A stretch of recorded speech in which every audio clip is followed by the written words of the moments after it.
You have something huge coming up, which is a documentary about P. Diddy, Puff Daddy, P. Diddy. Yeah. Did he do it, right? I know he did you've been heavy on social media talking about it. He did it. And I'm the only one who's been vocal about this long before. Puff was like, like first he was amping him to get stopped. Then he was like, so when we gonna get the chance to, to kick it, like we could just hang out, nigga. We gotta kick it. This is Puff. Okay. He telling me we gotta kick it and shit. And he was like, why don't we like go shopping or some shit? I mean, like I pay for it. And I was like, let's see what we doing. Goddamn. My outfit look like. God playing. You don't know look like this. Watch change color when I lift my wrist. Listen, Motel 6 keep on them lights. Take a on a day on Kurt at night. She got a boyfriend, like bye, nigga. I'm like, cool, I'm trying to be the same. They're getting ass because that's their ritual. That's their rite of passage to get to the next level. They rape this. They rape this. Videotape it. Then when he in the meeting, they give him a shitty contract. They play the video of him getting fucked by like 3. Everybody in the music industry that you see that. A single statement from 50 Cent has sent fresh shockwaves through hip-hop, placing Diddy and Chris Brown at the center of a fast-growing debate. What began as low-key discussion has turned into a larger conversation about influence, loyalty, and who controls the narrative. Known for speaking without hesitation, 50 Cent has pushed the issue into public view, challenging an industry often criticized for staying quiet when tough questions arise. As old interviews and online clips resurface, attention continues to build, and the biggest question is clear: when the silence finally ends, who has the most to lose? Yeah, we get into the office, so we do the performance, like we nervous, but we just do the shit. Boom, all right. He said, yeah, I like this too. I don't like this light skinned nigga up there. This little nigga up there. Fuck down. I said, that's just melted in that goddamn office at 12. I said, look, I'm fucked up. And you're 12 years old. Yeah. But so, look, I gotta ask. Yeah. Your partner was dark skinned? I mean, I gotta ask. Chris Brown's early path nearly crossed with Diddy's Bad Boy Records, but the opportunity reportedly ended before it could take shape. Inspired by Michael Jackson from the start, that moment could have slowed his ambition, but it pushed him to work even harder. Rather than depend on a major cosign, Brown built his own identity through music, performance, and determination.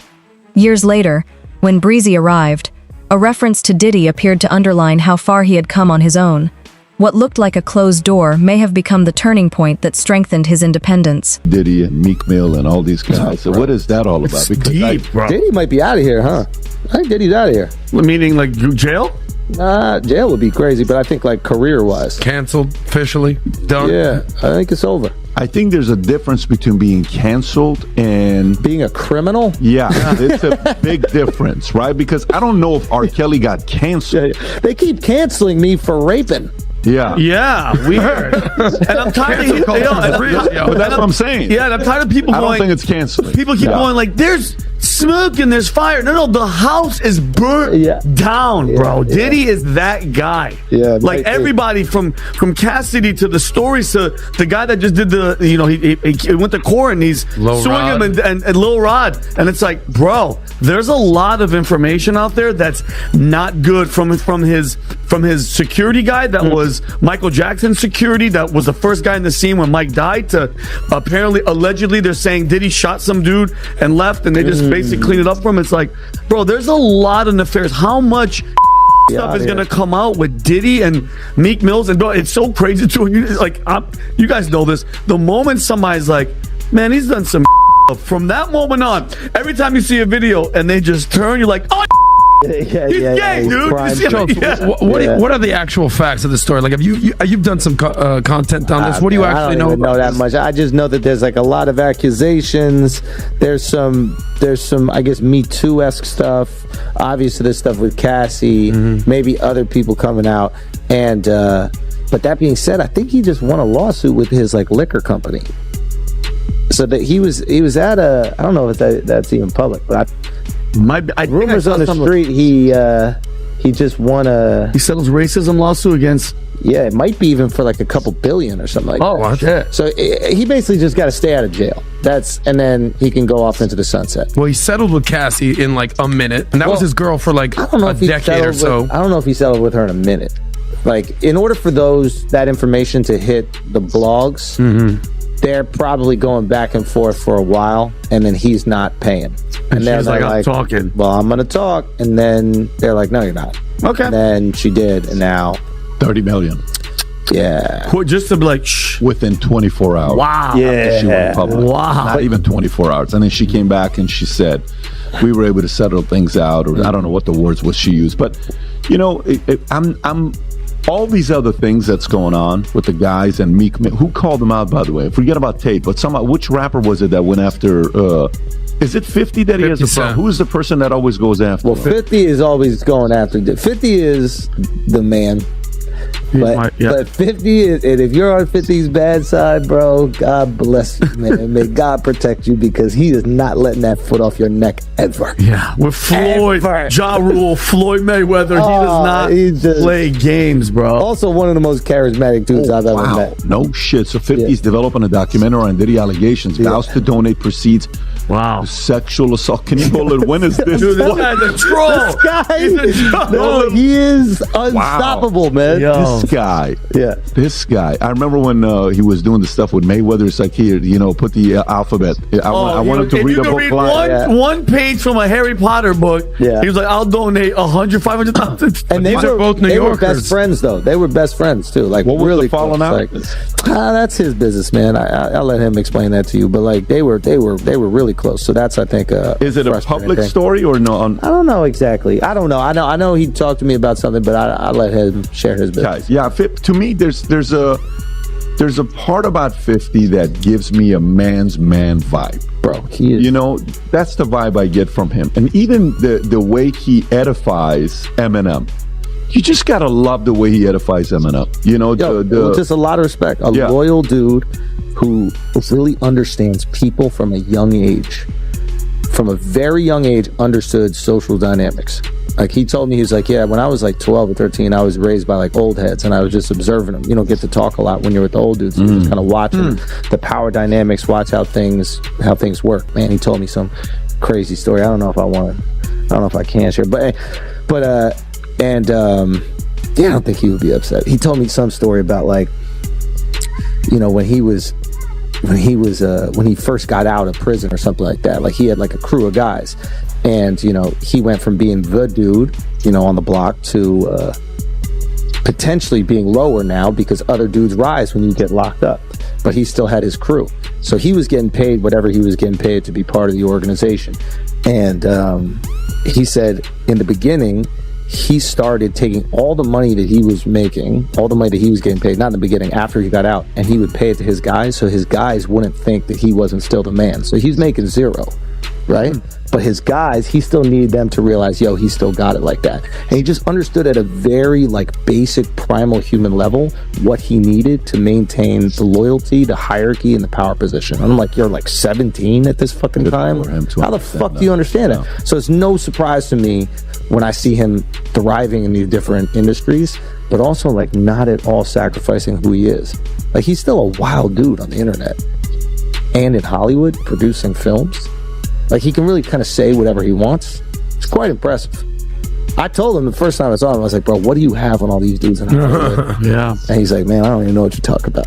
Yeah. Dude, he's that guy. But listen, to me, it stops with Diddy at the Tupac story. That's what stops for me, because you go down the rabbit hole and you're just curious about a topic and a story. You keep going down, and then you bring detectives and you're talking to guys that were involved, and eventually like, yeah, no. And I was a kid, 3 days, I would say, in high school was like days that I was startled, confused, in pain, hurt.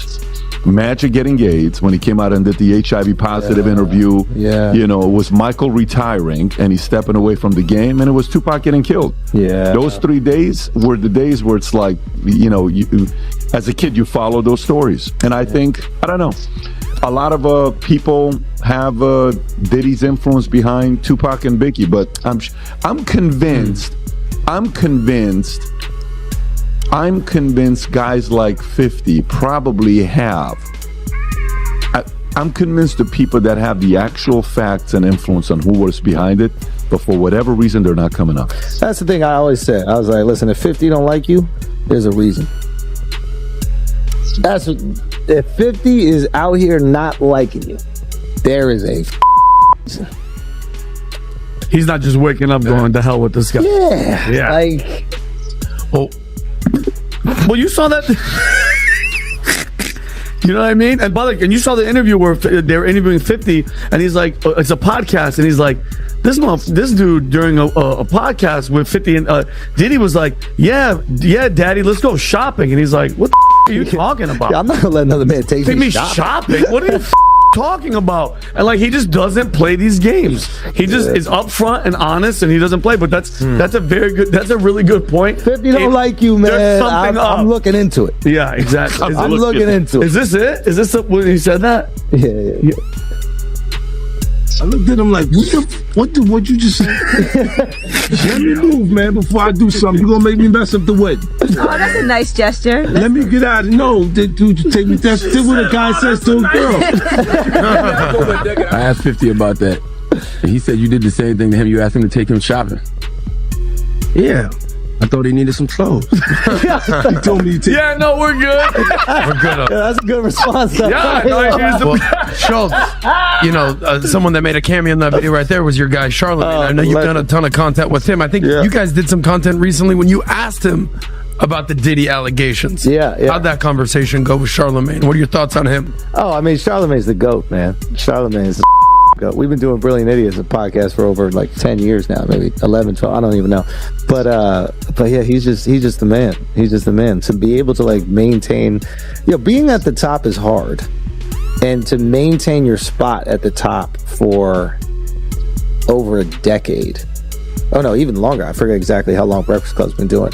And people don't even realize, like, growing up in New York, when we were growing up, it was Hot 97 was man, this is all everybody listened to. So he comes in, some guy from fucking South Carolina comes in and goes on the competing network that's not even competing. It would be like, what is the minor league team for the Yankees, the one that plays in Staten Island or whatever?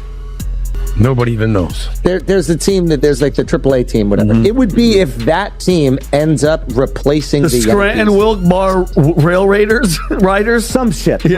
Whatever. Like, that's literally how much of a leap they made. It was, and now the Hot 97 is obsolete. Straight up. And I mean, you look at like what's the fact that you guys don't even know it. Like, this was the radio Hot station. 97 every day. That's my word. Come on, bro. Yeah. Who was it? Who was the... Everybody and their mother was Master on Flex, Angie Martinez, Star and Buck Wild. I mean, it was just... And they would have like Jay-Z. Everybody would go in there, promote, talk, crap, drive with that whole beef. It was insane. Unbelievable. And the music that they energy played around it. was absolutely ridiculous. Yeah. They played all the hot stuff. So if you like this clip and you want to watch another one, click right here. And if you want to watch the entire podcast, click right here. Let's see what we're doing. Goddamn. My outfit look like You know another that fit like this. Watch change color when I lift my wrist. It's the Motel 6, keep on them lights. Take a bitch on the day, fuck her at night. She got a boyfriend, like bye, nigga, bye. I'm like, cool, I'm trying to be the side.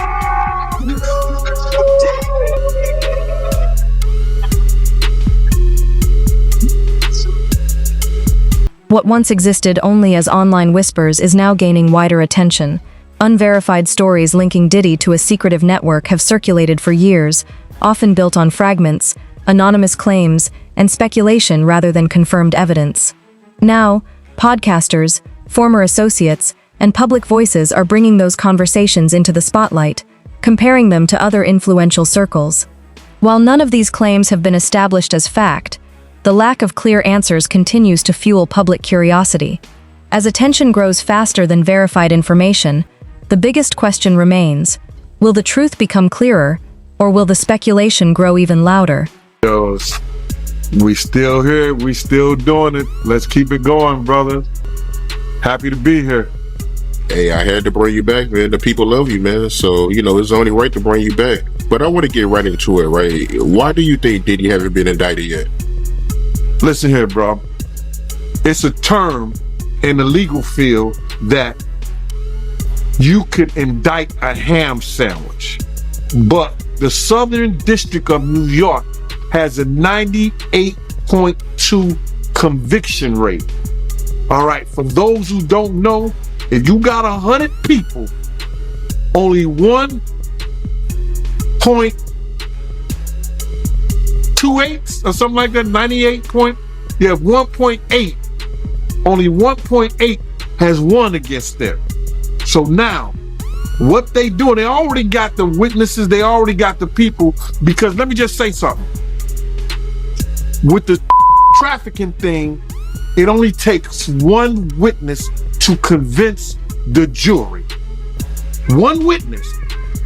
And we know who that witness is going to be. Cassie. She filed a civil suit against him. So it only takes one, in this trafficking charge, it only takes one witness. Now we got other people like Jonathan Odie, who was one of the workers, that he gave a testimony, or he gave some information to some agents that he was working, doing acts with Cassie, cross states, going back and forth, this, that, and the third. So it only takes one witness. So now, the reason they haven't went after him, because there's more to get into. It's more to get into. It's not only trafficking, it's the alleged, the guns, the alleged drugs. And I'm saying alleged because they haven't came out with any formal charges yet. But when they come out with some charges, bruh, and you hit it, the Southern District of New York do not play. And people don't play with them. So I don't understand why this stuff ever even got to this point, but it is what it is. It is what it is, bro. The reason they haven't came down and got him yet, they going through his taxes. You hear what he said? They had all the people that he did business with. That they're gonna go through everything that he did with a fine-tooth comb.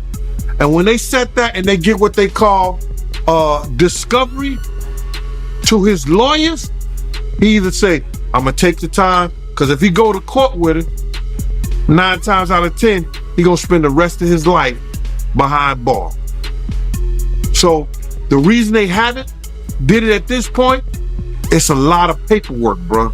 They got a lot of people working different angles. They got the drug angle. They got the tax angle. They got the, what else? They say the drugs, the tax, and then they got the guns that were found. They got to do a trace on the guns that they were found in the house. And then if you got 250 cameras, there's a lot of footage that them agents got to go through. So they got a lot of work to do, bro. They got a lot of work. What they took, how many years to indict Keefe D? They took a lot of years to indict Keefe D. And now he's sitting in jail. So they got a lot of work to do, bro. And it ain't gonna happen overnight. So I would think that probably in the next two months or so, he might be looking at something, bro. And you said that Diddy, he got over 250 cameras? He had over 200, they found over 250 cameras in his house, man. Damn. Alleged. That's what they were saying. So you do believe that Diddy is going to prison? Oh, he going to jail, bro. And I don't wish jail on nobody, on the for real. I don't wish jail on nobody. You understand? But they already got their star witness. And you only, for one charge, for the sex trafficking, you only need one witness. One witness. That's crazy. I don't believe R. Kelly, you see what they did to R. Kelly? He went to jail for sex trafficking. He was dating those girls. Those girls was living at his house. Those girls was going back and forth with him willfully. How the hell did he get trafficking? And Diddy don't. based on Cassie. As attention around Diddy continues to grow, Chris Brown's early departure from the bad boy path is being viewed through a different lens. What once appeared to be a missed chance may now seem like a key moment that kept his career independent. Some fans wonder whether avoiding that deal was simply bad luck, or an unexpected advantage as controversy surrounds Diddy. The contrast is striking, one figure facing intense public questions, while Brown continues moving forward on his own terms. In an industry shaped by connections and alliances, that separation may have helped him maintain control of his path and protect the career he built. This is boxer. His name's Twan. He's from our neighborhood. He was married to Tanisha Arnold. So Broad played Pam on Martin Lawrence. We went to the party with her. I mean, it was matter of fact, it was the Set It Off party. Jada Pinkett, Biblical Fox, all of them was there. You know what I'm saying? It was just seemed like Puff and Tupac was like a couple, seemed like to me. It was just a lot of weird shit going on, you know what I'm saying? The vibes ain't there. I guess that's what Tupac was talking about, the Illuminati and shit. It's like Vivica Fox was with this big gay man. He was 6'9". They called his name 6'9". He had the red hair with big old booty and shit. Nobody was gay no more. What the fuck is going on here? It's just a lot of weird shit, dude. You know what I'm saying? That shit, it ain't right. You know what I'm saying? I guess that's what Tupac, I guess he wanted to get up out of the Illuminati or something.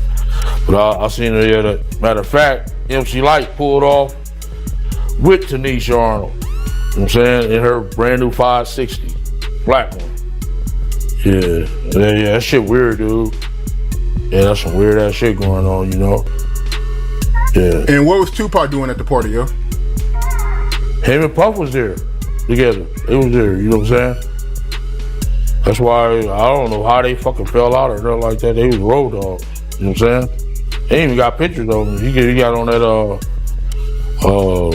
blue sweater with the turtleneck. Him and him hugged up like this with the black hat. Have you ever seen that picture? Nah, I don't recall, but I'm pretty sure I came across it. Yeah. That picture there, they was at that party that day. Yeah, that's just like a bunch of weird shit. That whole fucking, yeah, that shit weird, dude. Yeah, bunch of, it ain't right. You know what I'm saying? I'm not no gay basher or nothing. I mean, none of that shit. That shit ain't right. You know what I'm saying? That whole party was weirdoed out. Yeah, it was Jada Pinkett. But you saying the whole party was weird. What did you see at the party that made it weird? I mean, I'm confused. I guess it was the Illuminati. It's just weird. I know I wouldn't want to be part of no shit like that. You know what I'm saying? You know, I'm from the old school, dude, and that shit wasn't really tolerated with my generation. You know what I'm saying? Yeah, hate crime, yes, but it's more tolerated these days and nothing like that. It's more, you know what I'm saying, more open now, you know what I'm saying? But back then it was kind of fishy, you know what I'm saying? Still kind of fishy, you know, but it's more, you know, out there now.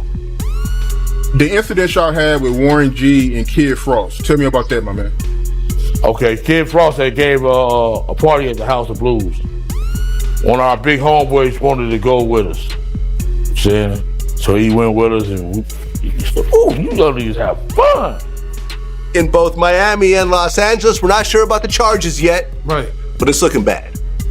It's looking bad. Now, Murder, you went in on him. Was it part 3 of the 2023 wrap-up? Yeah, it was part 2 of the wrap-up. Oh, my bad, part 2? Part two of the wrap-up this year, man. Okay. It was part 2. What do you guys think about what's going on? You want my honest opinion? Yeah. I think like people like cause we entertainers, we rappers, musicians, actors, we in a position where we're lucky, we're blessed. You know, if you believe in higher power, if you don't, whatever, you blessed. Definitely right? do. Right? God So is you're good. blessed. So I think like outside looking in, you look at P. Diddy, you like, yo, this dude is a billionaire.